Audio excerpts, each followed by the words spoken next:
Educação Física S.A., um podcast sobre trabalho, carreira e negócios, com André Schettino e Kleber Dias.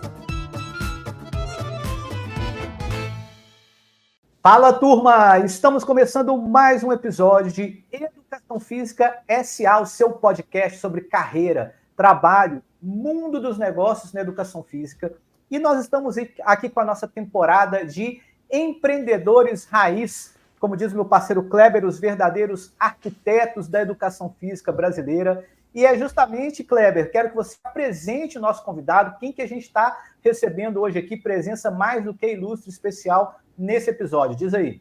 Nós vamos ter aqui o prazer de conversar com o professor Gui Fletcher, que é professor da UDESC, na área de lutas, na área de fisiologia, é um acadêmico, um estudioso do assunto e, ao mesmo tempo, nós conversávamos aqui antes de começar, concilia a difícil atividade pedagógica e acadêmica, muito demandante de tempo, altamente complexa, mas ele ainda consegue fazer isso e, ao mesmo tempo, ser também um empreendedor na área do mercado esportivo, no esportes de areia, futevôlei, conforme a gente vai conversar aqui.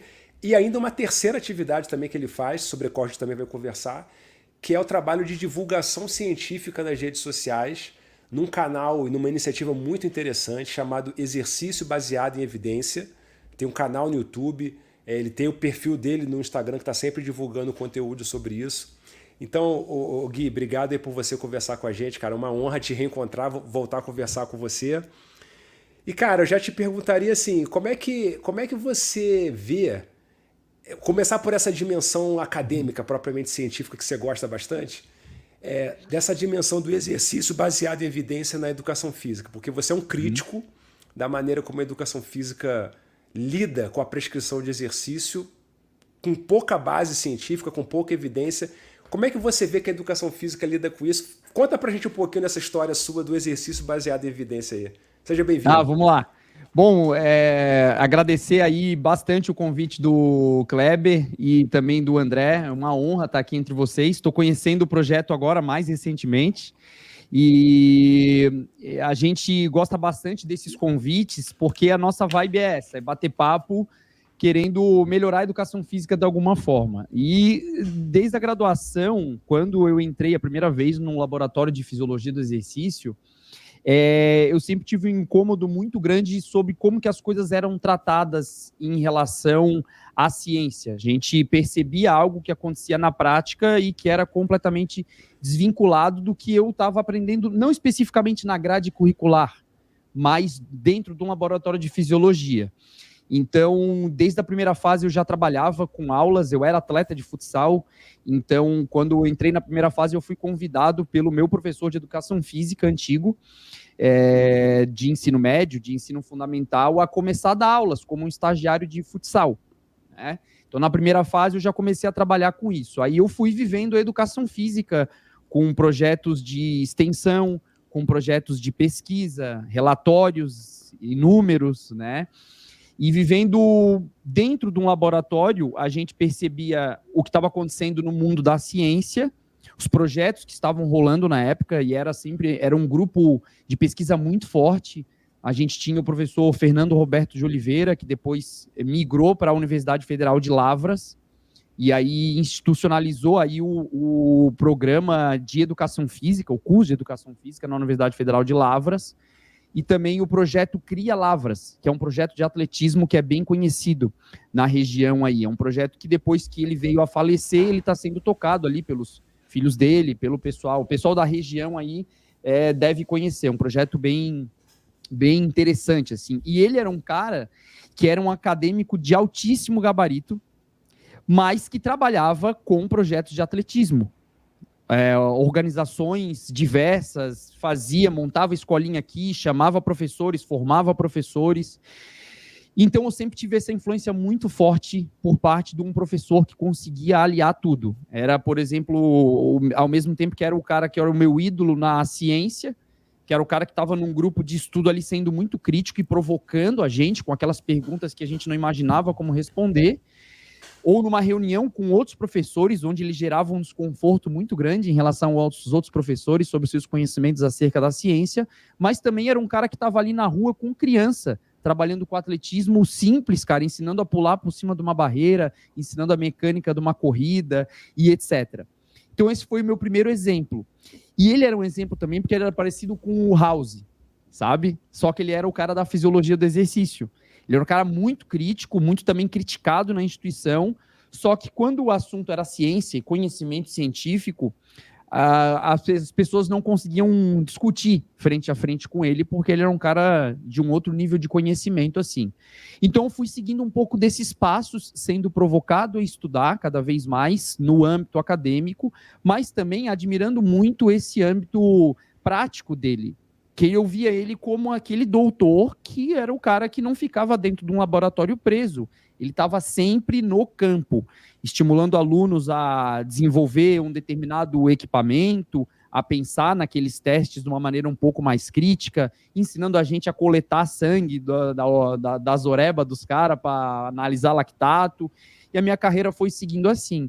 E depois eu tive um contato com outro professor, que era da área também, que é o Lorival José Carminati, que foi o cara que desenvolveu o TECAR, que é um teste parecido com o teste de Leger, né? Um teste de ida e volta, específico para o futebol, e nisso eu estava vivendo tudo. Eu estava vivendo escolinhas de futebol, depois trabalhei em academia de musculação, mas eu também estava vivendo o ambiente acadêmico. Bom, bem ou mal, quando eu finalizei a graduação, e por ter entrado no laboratório de fisiologia lá na segunda fase, eu já tinha uma visão muito crítica acerca da matriz curricular, do que estava rolando ali e que não atendia às necessidades de mercado. Mesmo que esse currículo fosse antigo, né? O meu currículo, sei lá de que ano que era, de 1900 e lá vai com a calhada, sabe? Depois, em 2008, é que o currículo foi mudar, e que é o currículo que ainda está hoje também bem atrasado. Então, eu fui seguindo esses passos. Quando eu entrei na especialização e mestrado, eu não entrei no mestrado com bolsa. Eu trabalhava em escolinha, trabalhava em academia de musculação, e como eu trabalhava e ganhava uma grana boa apitando final de semana, campeonato de futsal e etc., eu estava sempre assim, na pesquisa, sem ganhar nada, e trabalhando fora, tentando ganhar o meu sustento. Uhum. E a minha vida foi seguindo sempre assim, cara. E aí, do âmbito acadêmico, que respondendo a tua pergunta, dessa introdução breve sobre o meu histórico, eu começava a perceber que nós tínhamos uma série de defeitos, porque eu, trabalhando com o Carminati, com testes, ele era um professor de medidas e avaliação na nossa instituição, e eu fui monitor dele também. Além disso, o monitor foi uma outra função que eu exerci na época acadêmica, como acadêmico ainda.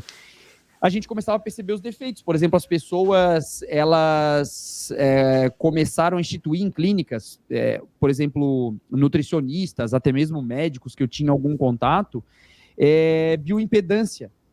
E eu sabia, porque estudava já, que bioimpedância tinha um erro de 10% para 15% de medida, né? E era um especialista em fazer dobras cutâneas. A gente fazia aqui no Figueirense, nos atletas do Avaí também, que são os dois principais clubes nossos aqui.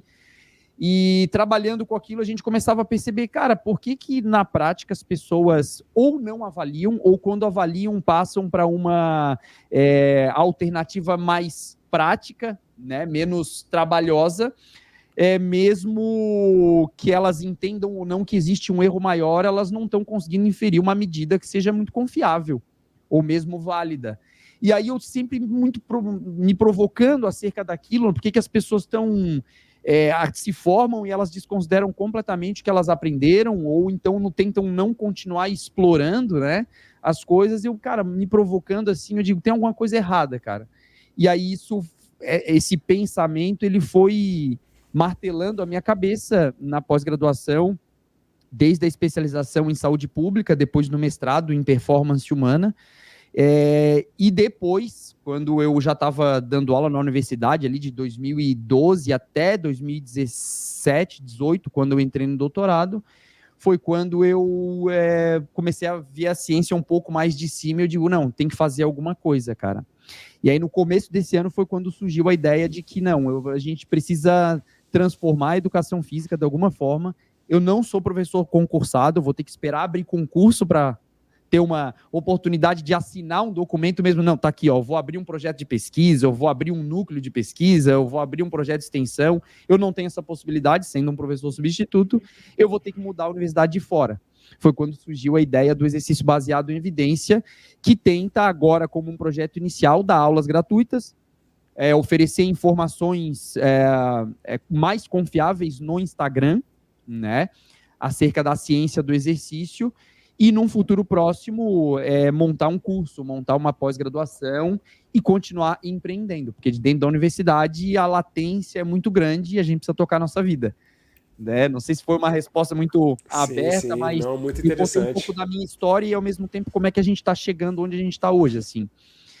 E aí entra nos defeitos que a educação física tem enfrentado e o exercício baseado em evidência tem aparecido como uma coisa inovadora que não é completamente nova, assim, na minha cabeça. Você falou do exercício baseado em evidência e você comentou, por exemplo, de algumas práticas que você via que fugiam dessa linha, então que te motivaram a seguir esse caminho. Isso fora das redes sociais. Agora, nas redes sociais, você está lá no Instagram, parece que é potencializado isso, né? O que aparece de tendência, digamos, de desinformação nas redes sociais relacionadas a exercício. Como é que você lida com isso? Você tem algum serviço, faz parte da sua missão, por exemplo, pegar informações erradas, pegar desinformação e apontar e mostrar? Ou você trabalha apenas com a questão da informação pura e simples? Como que é o seu trabalho ali nas redes sociais?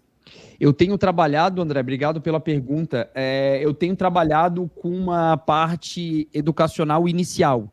As pessoas começarem a entender aspectos básicos do que é ciência, né? Porque a gente não consegue seguir adiante se o brasileiro que me escuta, e eu tenho um público bem diversificado, apesar de ter mais profissionais de educação física, nutricionistas e médicos, tem um público hoje em dia bem diversificado por causa da linguagem que eu fui imprimindo desde o começo do ano passado. A gente tenta trabalhar com informações básicas acerca da ciência. Entendimento do que é ciência, entendimento do que é prática baseada em evidência, do que é evidência, para que serve a evidência, e aos poucos quebrar um pouquinho dos mitos que têm surgido, porque agora, principalmente com o trabalho do Léo Costa e de outros professores, e da Lucila também, dentro da prática baseada em evidência, a fisioterapia começou a emanar esses pensamentos mais fortemente, inclusive na graduação, o que 5 anos atrás não tinha nem na graduação em fisioterapia. E a coisa está popularizando e entrando também na educação física. Já era de maneira não tão popular assim, mas já era trabalhado na medicina, né? A medicina também tem os seus problemas dentro disso. E tentar desmistificar um pouquinho do que as pessoas acham acerca da prática baseada em evidência, de que o profissional que trabalha baseado em evidência, ele é puramente um cientista, ou usa puramente como uma única fonte de informação a ciência, o que não é verdade. A gente tenta desmistificar, a gente tenta falar que a prática baseada em evidência é baseada em pilares. E hoje o mais aceito, antigamente a gente falava que os 3 pilares eram assim, isso é antigamente, cerca de 5, 6 anos atrás, que o pilar era a expertise profissional, a junção da expertise profissional, da melhor evidência disponível acerca daquele desfecho, daquele assunto, daquele problema. Então, tem expertise profissional, as peculiaridades do paciente, a melhor evidência disponível. Paciente porque veio da medicina, né? Porque pode ser as peculiaridades do cliente, para quem é um personal trainer, por exemplo. Hoje em dia é mais aceito 3 evidências. A evidência profissional, que seria a expertise, que é uma evidência, né? Nem toda evidência é científica, a evidência científica em si e a evidência pessoal.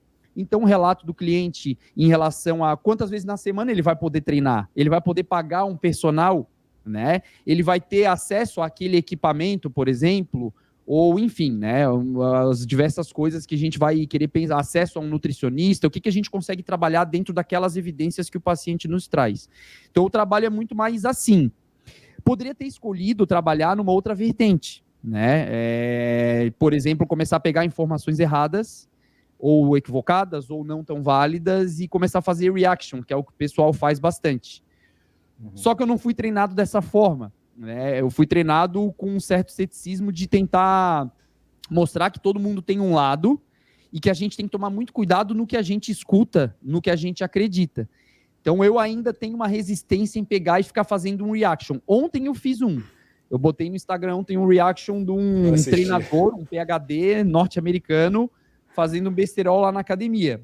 Não diria um besterol, isso que é complicado. A gente fala um besterol, soa como alguém que quer popularizar a fala.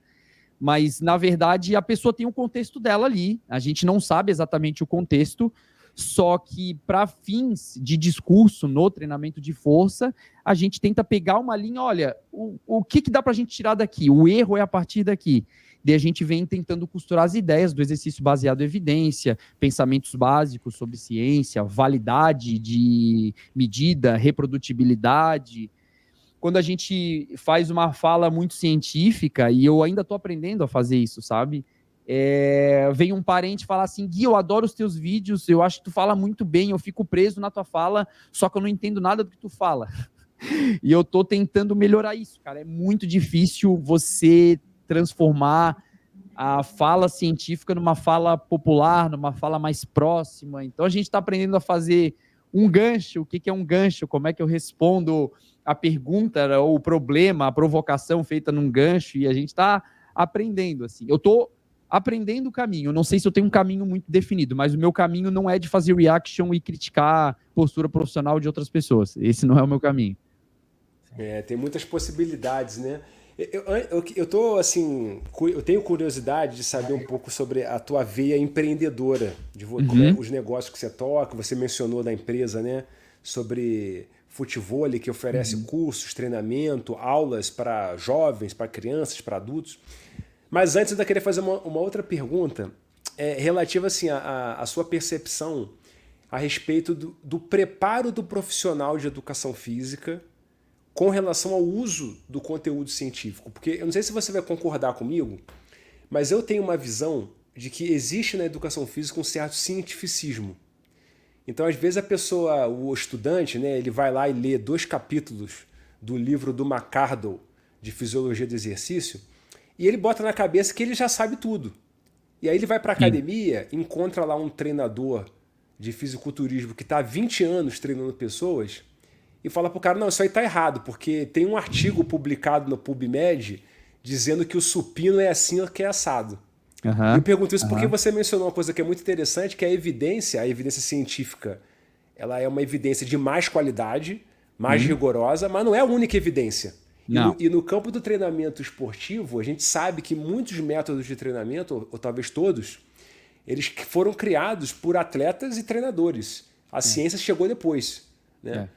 Então, como é que você vê assim, o uso do conhecimento científico pelos profissionais de educação física? Você acha que esse pessoal está bem preparado, usa bem? Até porque você emprega alguma dessas pessoas, tem que recrutar profissionais, contratar. É fácil contratar? Você percebe que as pessoas estão bem preparadas para atuar no mercado de trabalho?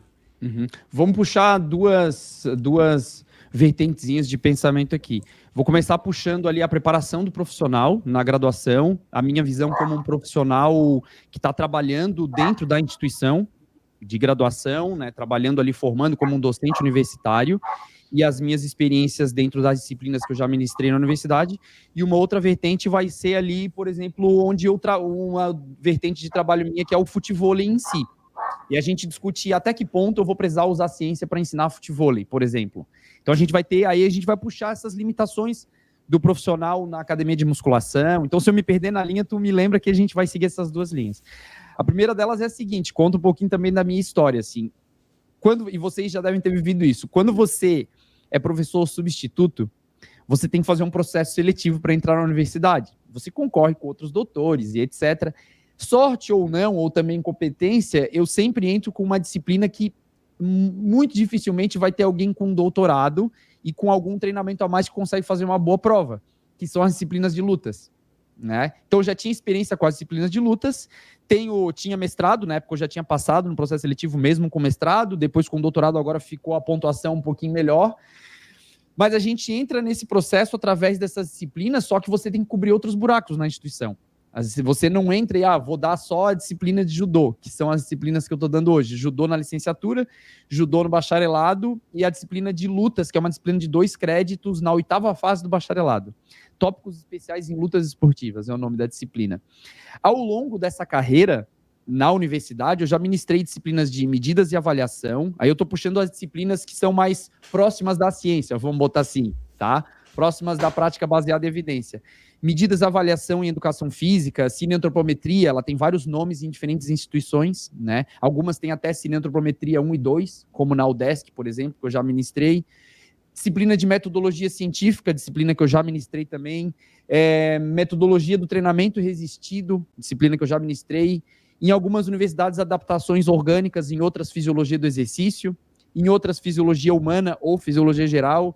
Já ministrei treinamento esportivo, já ministrei, futebol, handebol, esportes coletivos 1 e 2. Cara, eu não consigo nem contar a quantidade de disciplina que eu já ministrei na universidade ao longo dessa carreira. Exatamente pela instabilidade do professor, isso me traz esse bônus, que é você estar estudando e estar conseguindo ver tudo de cima. Porque toda hora você se provoca a estudar uma disciplina nova que você vai ter que ministrar.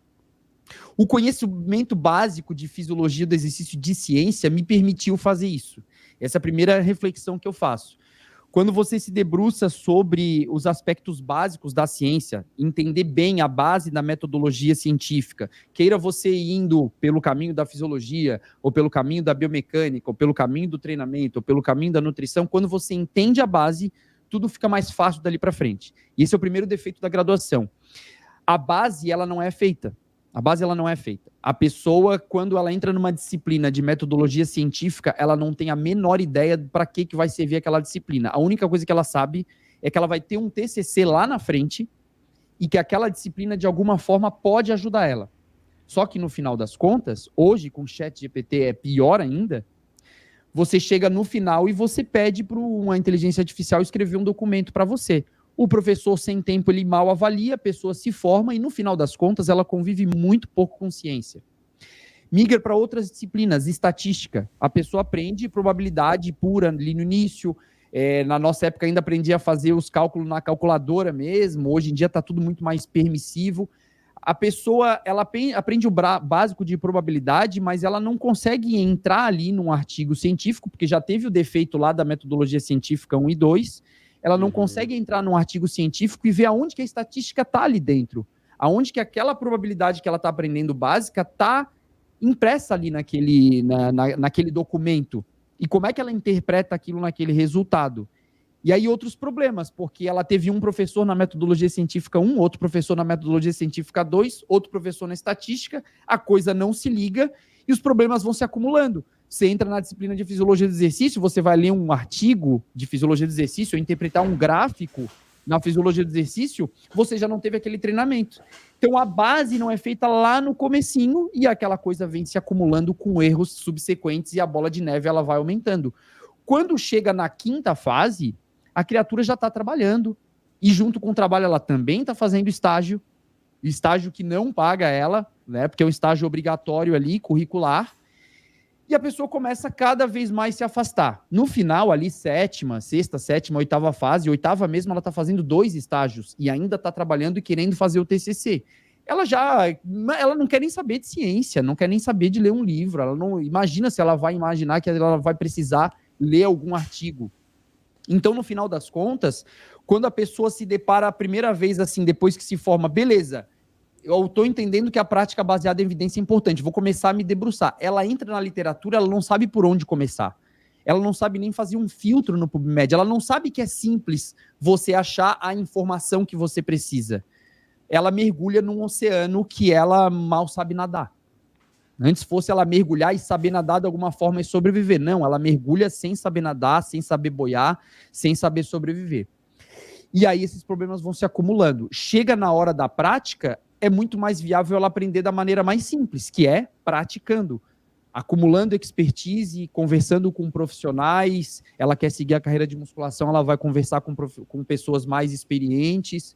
O cara que vem de um treinamento de laboratório, ele vai ser aquele exemplo que tu falou, Clebão. Ele vai ser um cara mais crítico, ele vai chegar numa academia de musculação, ele vai perguntar por que você está passando esse treinamento se você nem fez uma avaliação de composição corporal na pessoa? E o objetivo da pessoa é aumentar a massa muscular, então como é que você está sabendo se está aumentando ou está diminuindo a massa muscular e se o programa de treinamento está funcionando? A pessoa vai ser crítica, e com razão, né?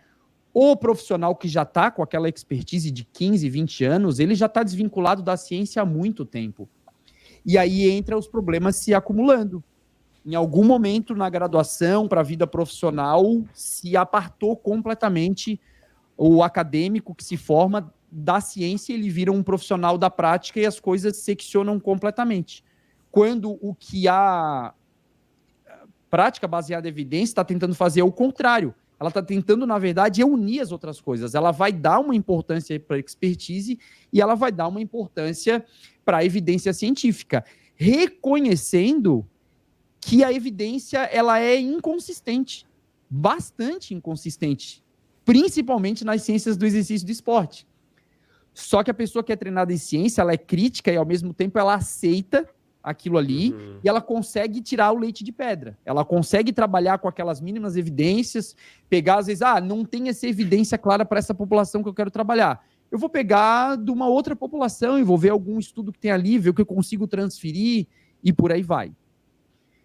E aí entra a seguinte questão. Em todas as coisas que você trabalha, na educação física, na vida profissional, você vai precisar da evidência científica? Obviamente que não. Existem muitas áreas que você vai ter ciência acerca daquilo, mas você não vai ter que considerar aquilo como uma grande importância para você tomar as suas decisões. E aí eu vou trazer o meu exemplo profissional no futevôlei. Isso vai servir para aquela pessoa que trabalha numa escolinha de futebol, numa escolinha de vôlei, ensinando crianças, tá?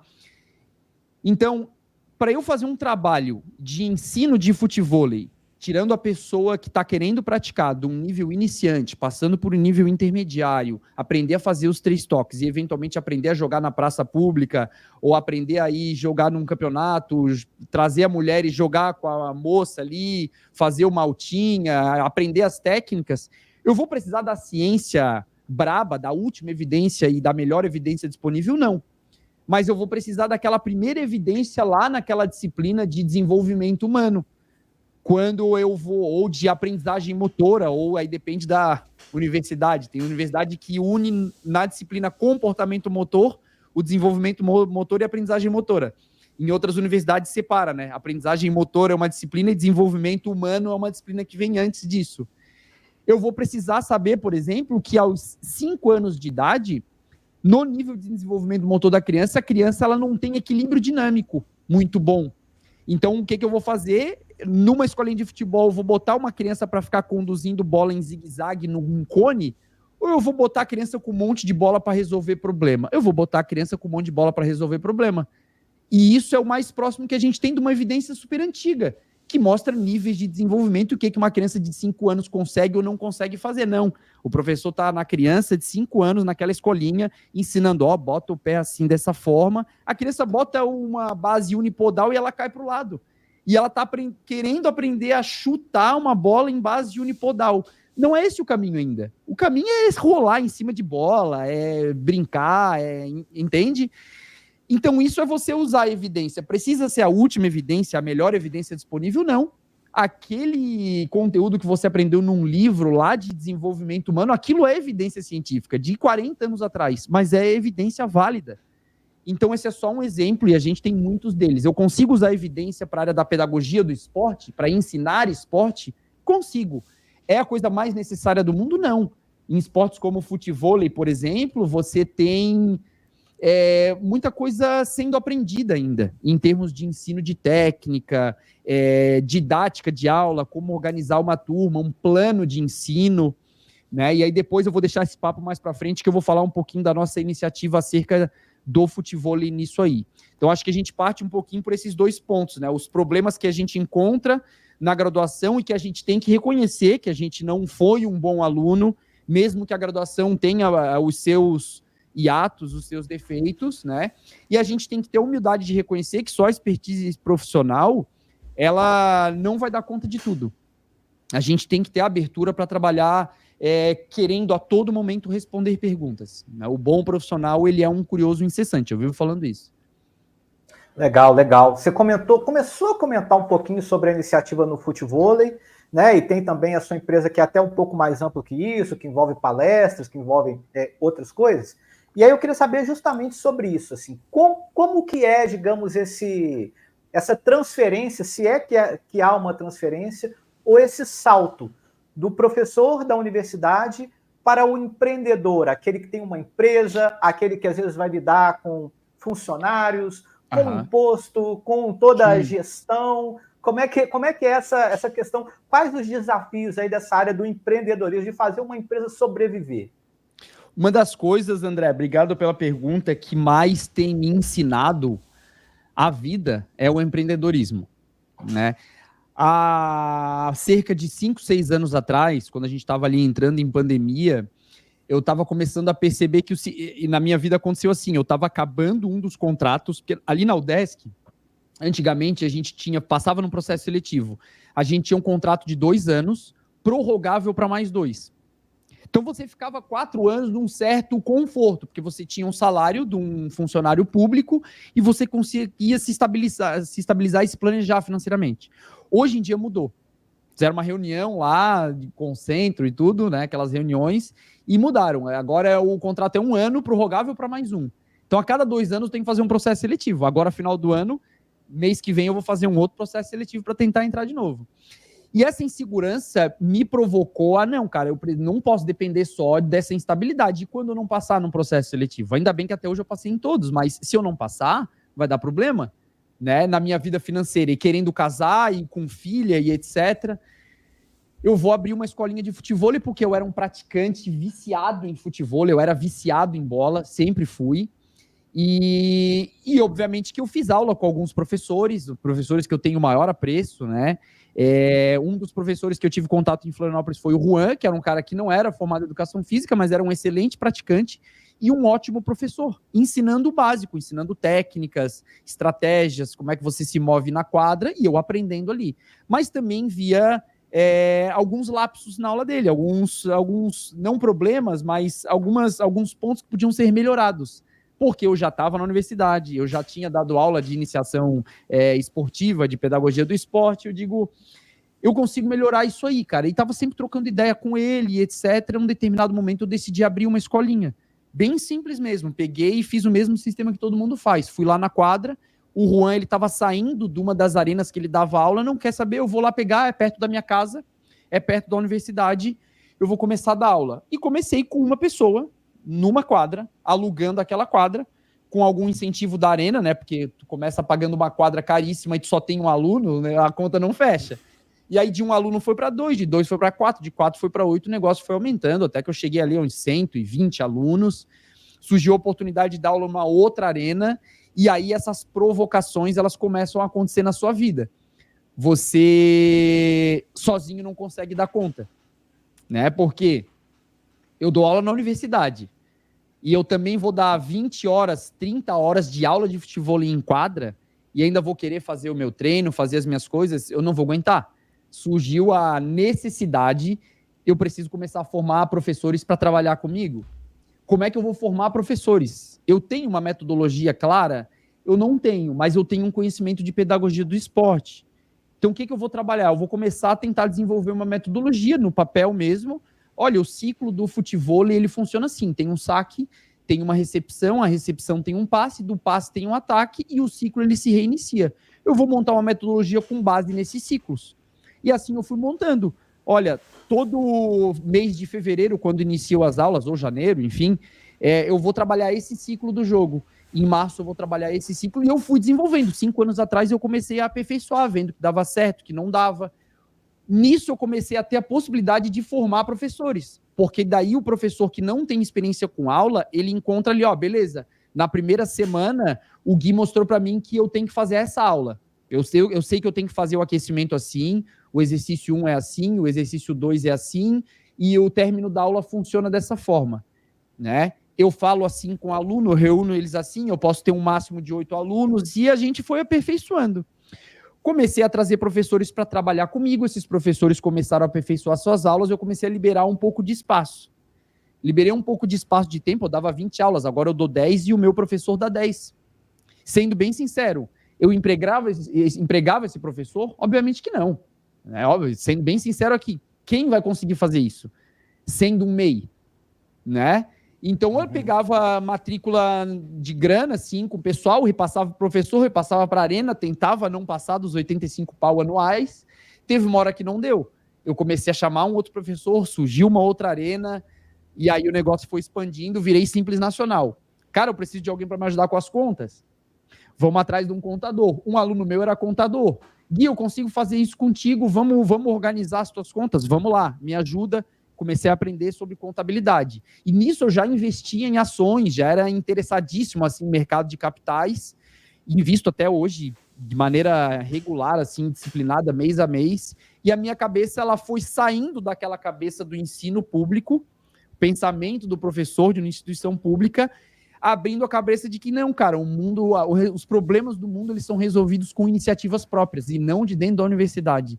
Não é de dentro da universidade que eu vou conseguir, porque eu sano um probleminha de uma determinada turma, de uma ou outra cabeça que é mais interessada, vai se formar um bom profissional, vai ter a minha influência, maravilha. Mas todo semestre eu tenho que resolver aquele problema. E de 30 alunos que entram numa turma minha, vai ter aqueles 10%, 15% que são realmente interessados, outros 30% vão largar o curso de educação física, e eu vi aquela... Cara, eu estou realmente transformando a vida das pessoas, eu ficava agoniado com aquilo, mesmo sendo professor substituto. E essa veia empreendedora, ela começou a crescer cada vez mais. E aí, nisso, a gente foi, na época, coincidiu, contar uma historinha breve, desculpa me alongar, gente. Eu dava aula na Univale, na época, ainda. Eu passei a dar aula na Univale, que eu já era a universidade que eu dava aula em 2012, 2013.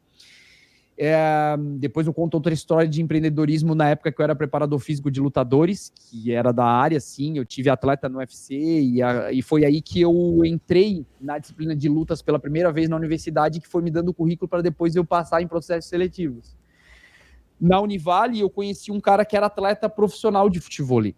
Aqui em Santa Catarina ele é o maior atleta da história, aqui é o Juninho, ele é conhecido como maestro, né? Esse é o apelido dele no meio do futevôlei. E ele veio me procurar no laboratório de fisiologia lá no Univale, falando que ele queria entender como é que ele fazia para treinar, como é que ele organizava o treino, e eu fui virando amigo dele, a ponto de que no meu casamento 2 anos atrás ele foi meu padrinho, é um dos meus melhores amigos, e é o maior expoente do futevôlei aqui de Santa Catarina e um dos maiores do Brasil. Sempre é o atleta que está sempre no top 10, praticando. E ele me convidou para um projeto que eles estavam montando. Ele e o Vinícius, que é um outro professor. É um outro professor e era professor, mas é um atleta conhecidíssimo. O baixinho, eles chamam, Vinícius Futevôlei. Foi multicampeão no futevôlei, conhecidíssimo. E a gente está com um projeto aqui que chama Mastermind Futevôlei, e é um projeto que a gente quer montar curso online. E a gente precisa de ti junto com a gente. A gente já tem um curso gravado, só que a gente quer gravar outros, a gente quer gravar um curso de formação de professores. Eu sei que tu tem um trabalho, o Juninho já conhecia esse meu trabalho, a gente já era próximo. Eu já era preparador físico dele também, na época ele estava crescendo. Vamos juntar os esforços. E a gente foi melhorando, montamos um curso de formação de professores, passamos a vender curso na internet, tive que aprender sobre filmagem, tive que aprender sobre design, e foi indo tudo. Hoje a gente está com uma equipe renovada de marketing, de produção de vídeo, e a gente tem uma comunidade que chama Futevôlei Academy, que é a única comunidade de futevôlei que existe no mundo. É uma comunidade que visa trazer as pessoas para dentro para aprenderem sobre futevôlei. Você é um praticante, quer aprender a melhorar o seu futevôlei, você vai ter aulas sobre tática, sobre técnica. Sou professor, quero aprender a dar aulas de futevôlei, quero tornar o futevôlei a minha profissão. Você vai ter aula de formação de professores, vai ter um cronograma de aulas completo. E essa veia empreendedora, ela veio vindo na necessidade, cara, de saber que, sendo um professor substituto, eu não poderia esperar completamente a uma determinada data aparecer um concurso para virar concursado.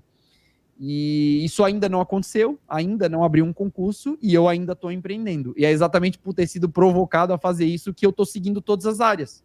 Existe uma certa necessidade financeira, porque a gente quer empreender, estou agora mobiliando apartamento, a gente está, né, seguindo a vida de casado, estamos querendo fazer filho e etc, botar a prole no mundo. Vai precisar de mais, então, mais recursos, mais mobília. Exato. Mais um quarto. E a gente não pode parar.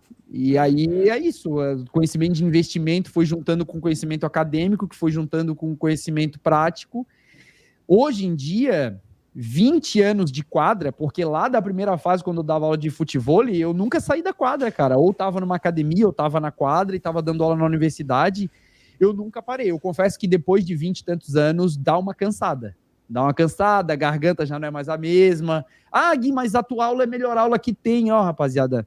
Hoje eu tenho esse professor aqui, ele dá essa aula, um excelente professor. Hoje em dia é assim, né? Então as coisas na vida vão transformando. Foi tudo muito por necessidade, só que ao mesmo tempo essa necessidade ela sempre foi provocada por uma dúvida muito grande acerca do que se a gente estava fazendo na prática e na academia estava certo ou estava errado. Até hoje eu não sei responder essa pergunta. Estamos tentando resolver, né, Clebão? Nossa, cara, o teu relato, da sua trajetória, né, tanto no ambiente acadêmico quanto no mundo empresarial, eu acho que é muito interessante, porque eu acho que vai ao encontro de uma inquietação que também nos move aqui no podcast Educação Física SA, que é dessa articulação entre as universidades e o mundo dos negócios. Porque habitualmente essas duas dimensões elas meio que têm vida própria. Você não vê muito os empresários procurarem a universidade como esses professores de futebol fizeram, é uma coisa meio extraordinária, e nem tampouco você vê a universidade como é o seu caso, como foi o caso dos seus professores, procurarem pessoas da prática para fazerem essa articulação. E o relato que você faz, eu acho que ilustra a riqueza possível que pode emergir desse encontro, porque muito do que você falou, de certo modo, faz referência a um encontro.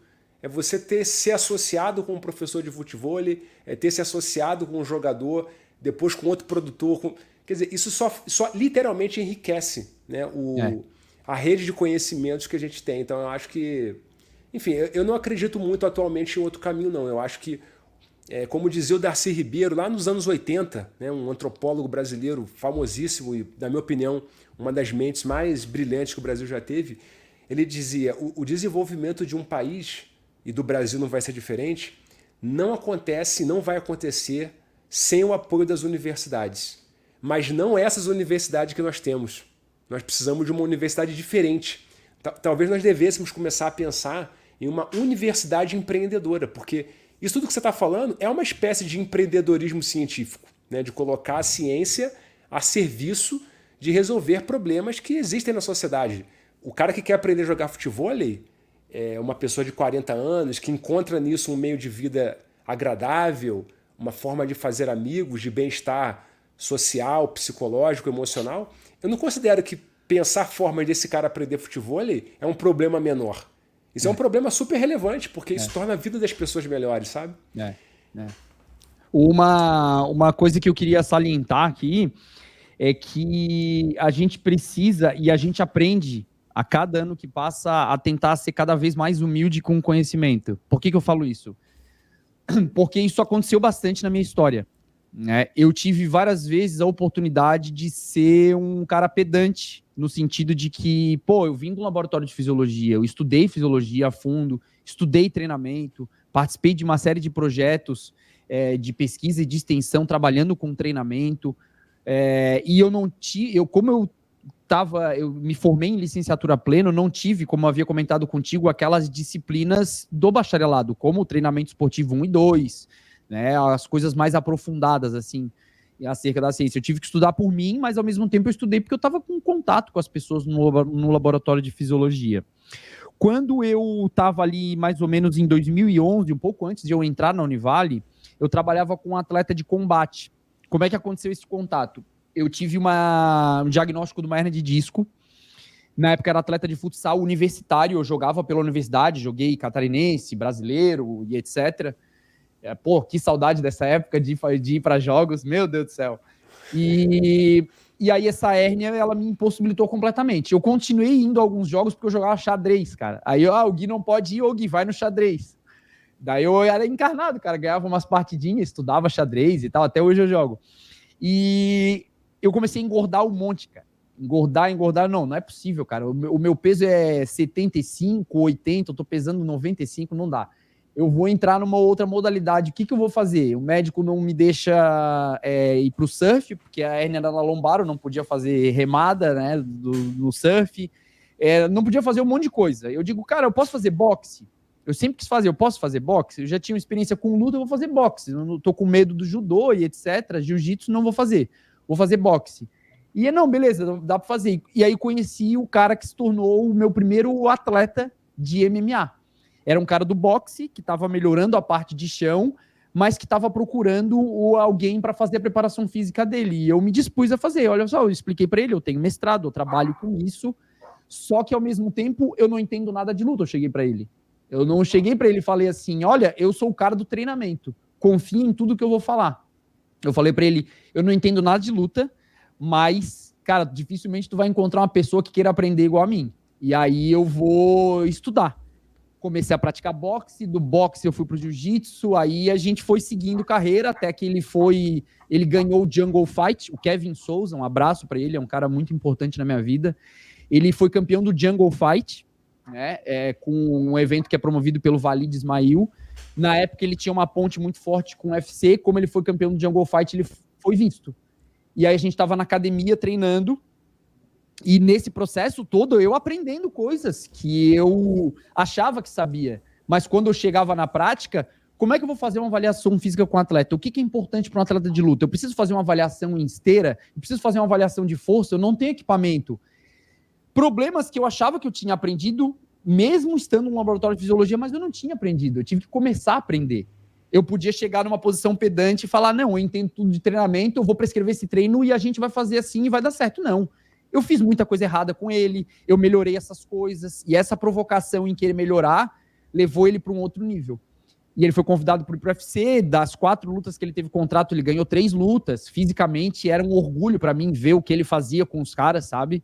E aí, cara, essa história foi muito bonita. Nisso eu fui morar em Curitiba, treinei outros atletas de combate, e assim foi indo. Saiu de lá, quando eu tava voltando, eu conheci o Juninho. O Juninho, pô, tu trabalha com preparação física, daí eu consigo te arrumar eu consigo te ajudar a montar um programa de treinamento, só que ao mesmo tempo eu vou te explicar sobre treinamento. Sentava com ele e explicava. Tenta distribuir as cargas assim. Quantos dias tu pode treinar na semana? Quantas vezes por dia? Você precisa treinar força? Você precisa treinar a parte específica? O que é importante pro cara do futebol? Tive que começar a conhecer o futebol mais a fundo. E assim a gente foi indo. Então, assim, a universidade vai te preparar para todos os cenários? Não. Só que você tem que se preparar para estar preparado para todos os cenários. E a maneira de você estar preparado é reconhecer que você não sabe tudo, reconhecer que você precisa da ciência e que você precisa também do relato da pessoa que está contigo, seja o seu atleta, o seu cliente, e muito do treinamento continua sendo aquela velha fala, desde Verkhoshansky, que é treinamento vai ser, sempre foi e ainda vai ser por muito tempo tentativa e erro. A diferença é que as pessoas curiosas tentam com uma precisão maior, bem maior, bem maior. O nosso público aqui no Educação Física SA é especialmente formado por estudantes e profissionais de educação física, né? Além de tudo, né, que você falou, a sua experiência pessoal, por todos os lados que foi caminhando, uma verdadeira aula, né, para quem está nos acompanhando aqui. O que você... Talvez uma extensão do que você diz para os seus alunos na sala de aula, no presencial, mas o que você diria, né, para esse estudante profissional de educação física que está ouvindo a gente hoje, que está assistindo a gente hoje, que está preocupado com a formação dele, né? O que você diria para ele buscar, não só na universidade, como fora da universidade também? Eu acho que, considerando o cenário atual, e eu estou falando isso de boca cheia porque eu trabalho com segunda fase, a disciplina de judô ela é na segunda fase, então eu pego o pessoal bem iniciante, entrando na educação física e não sabendo o que é educação física. É o pessoal desde o começo tentar, vocês alunos, tentar ter a maior quantidade de contato possível com o mundo da educação física, com o meio externo. Ter a oportunidade de ir lá conhecer uma travessia de natação, vai lá. Ter a oportunidade no Ironman, vai lá. Quero trabalhar de staff, quero começar a conhecer academia de musculação. Tem que viver o meio e conhecer as pessoas. Só que isso não significa que você vai abandonar o que está acontecendo nos seus estudos. Nos seus estudos, você tem que levar como uma rotina de treinamento. Eu falo com os alunos assim, eu vejo muita gente chegando aqui com regatinha da Growth, com um suplemento aqui, com marmitinha. Cara, vocês têm uma disciplina maravilhosa com um treinamento. Eu vejo, tem gente que treina força, quer virar fisiculturista e etc, blá, blá, blá. cadê a disciplina com os estudos? Olha, eu passei um texto para vocês estudarem na semana passada. Quem leu o texto? Sendo bem sincero. Se não for sincero, eu vou fazer pergunta, hein? Levanta a mão, assim, de 30, levanta a mão 2. Então, por que vocês têm disciplina com algumas coisas da vida e com o futuro de vocês não têm disciplina? Né? E essa é a primeira das coisas. Eu falo com os alunos assim, vocês precisam se expressar cada vez melhor e isso não vai acontecer se vocês não lerem. Vocês têm que ler livro. Começar a se expressar bem depende de vocês começarem a ler. Precisa ler só livro de educação física? Não. Você tem que conhecer um pouquinho de literatura geral e tem que ser um leitor. Isso é importante para a sua cabeça funcionar. Outra coisa é que você precisa fazer coisas que são raras hoje em dia. Aprender a se expressar escrevendo. Aprender a se expressar falando. Sem depender de um corretor, sem depender de um teleprompter. Né? E isso é exposição. Como é que eu faço para expor vocês? Eu provoco nos alunos na disciplina apresentações orais em todas as disciplinas. Bioquímica, por exemplo, uma disciplina que eu estou dando esse semestre, eu tenho 3 avaliações, uma avaliação mesmo de verdadeiro e falso, de múltipla escolha. As outras 2 avaliações, elas são mesa redonda ou seminário. E vai se expressar e vai fazer, monta uma apresentação, que a melhor forma de você aprender é você tentando se expressar, de maneira escrita ou falada, né? E eu acho que esse é a dica que eu daria para o pessoal. Tente viver o máximo do mundo da educação física fora da universidade, porque senão você chega a conviver só depois da 4ª fase, quando você entra nos estágios. E isso pode ser muito tarde, porque daí a gente incorre naquele problema. Tem um nome para isso, eu não lembro qual que é esse fenômeno, que é quando você já está dentro de um ciclo e você pensa, agora eu já fui longe demais, eu vou acabar. Eu não posso agora simplesmente desistir de tudo. Na verdade, você pode desistir de tudo a todo momento. Se você souber realmente o que você quer e estudar aquilo com disciplina, um pouquinho todo dia ao longo dos anos, você vai ser muito bom naquilo. E você provavelmente vai passar pessoas que estão lá há 4 anos carregando a universidade nas coxas sem saber exatamente o que quer. Então, essas dicas. Saber que é aquilo que você quer. Essa a gente nunca tem a resposta completa, a gente vai saber no processo, reconhecendo, estudando, né? Como é que eu aprendi a gostar de fisiologia?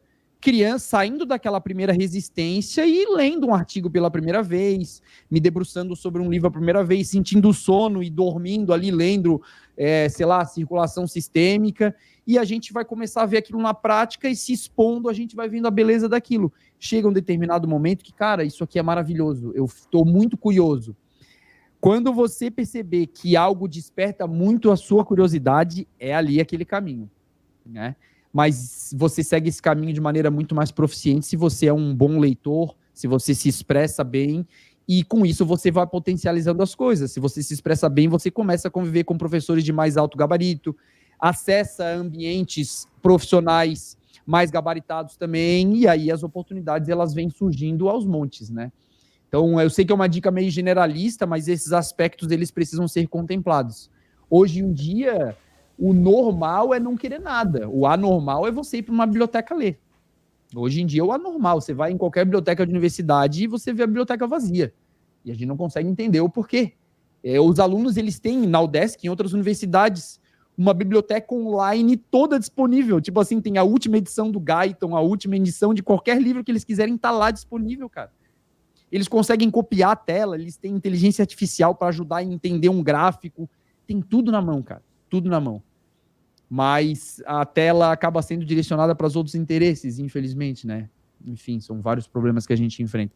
Não sei se eu dei uma dica muito clara. Não, eu considero que as suas dicas, né, foi mais de uma, são valiosíssimas. Valiosíssimas. Eu espero que elas reverberem aqui junto à comunidade da educação física, porque eu acho que é por aí mesmo. Basicamente, você está incitando as pessoas a se experimentarem, aprenderem com quem está lá no campo de batalha, dando aula, fazendo a coisa acontecer no chão da quadra, e ao mesmo tempo estudar com disciplina, com afinco, com dedicação. Quer dizer, nada pode estar errado aí, né? Se o cara dedica uma coisa e a outra, é por aí. E ô Clebão, se tu me permite uma fala agora não direcionada para os alunos, uma fala direcionada para todos os professores que estão na universidade e me escutam. os alunos, eles estão bem decepcionados com vocês. Quando eu falo vocês, é uma maioria. A gente tem aqueles professores especiais. Quais que são os professores especiais? Os professores especiais são aqueles que entram numa sala de aula e os alunos, numa disciplina de bioquímica, ficam com os olhos arregalados. Às vezes não é porque eles admiram a disciplina. A maioria não gosta de bioquímica. Quem quer saber de fisiologia de bioquímica, cara? De glicólise, de beta-oxidação? Ninguém quer saber. Só que os alunos começam a perceber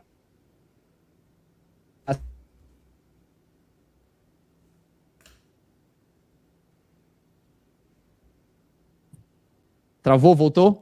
Travou. E aquilo começa a transparecer numa turma. Quando os alunos começam a perceber isso, mesmo que eles não gostem de bioquímica, eles estão dando de alguma forma atenção à sua fala. Eu escuto relatos de alunos, cara, de professores que chegam e eles vão conversando com a gente porque a gente é um professor que se abre, a gente é um professor, eu chego no primeiro dia, nossa, rapaziada, eu sou amigo de vocês, eu sou professor, eu tenho que direcionar uma fala, vocês têm uma nota, na universidade eu sou um número, vocês são um número, vocês têm um número de matrícula, esse número tem que gerar um outro número, que é uma média, senão vocês não passam. Mas essa relação pessoal aqui vai ficar pro resto da vida de vocês. Então eu tô aqui para ajudar a guiar vocês, tá?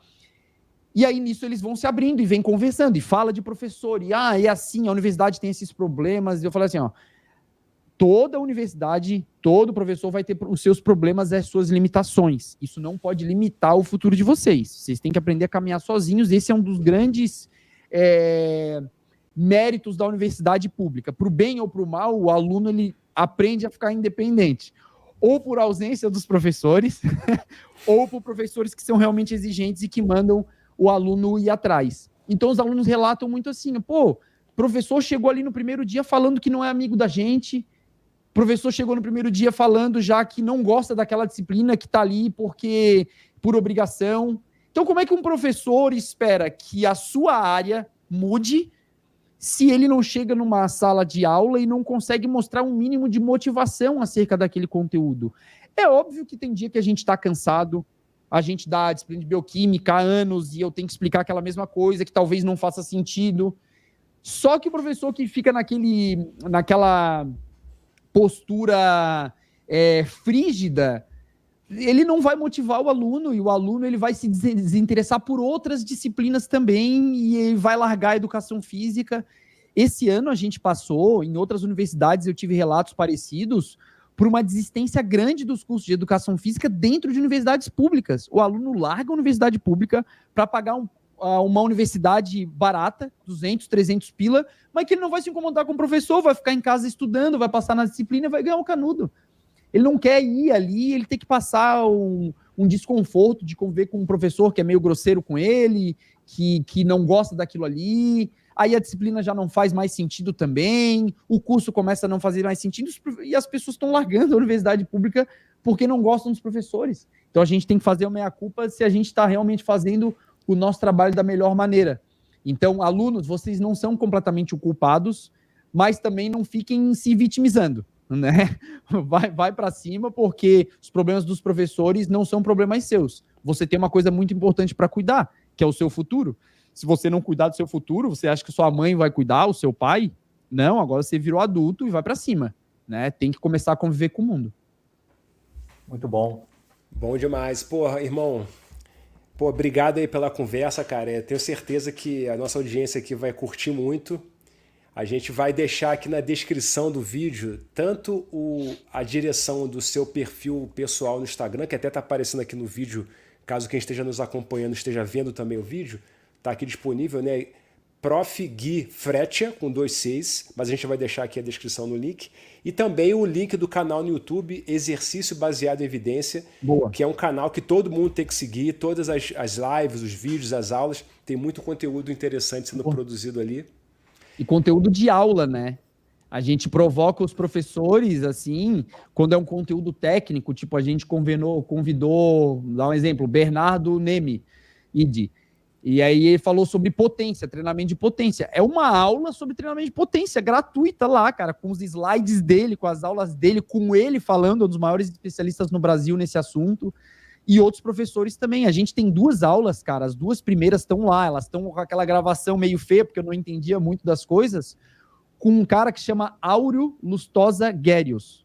Esse cara é estudante de pós-graduação, agora está no segundo pós-doutorado, e ele estuda literaturas médicas. É um assunto que muito pouca gente estuda. Se vocês entrarem, o Kleber que é encarnado em história, o André também, explode a cabeça.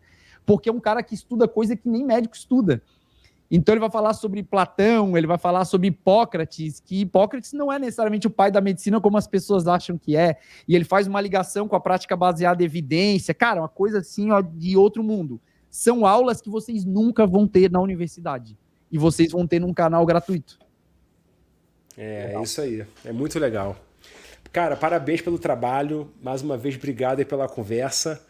E para você que está nos ouvindo, a gente vai ficar disponível aí no Spotify, YouTube. Pode seguir a gente lá no Instagram também. Tamo junto. Valeu, rapaziada. Ótima semana de trabalho para vocês. Valeu, sobe o som. Beijo Valeu. pra rapaziada. Qualquer coisa, manda mensagem. Tamo junto. Valeu, galera. Valeu.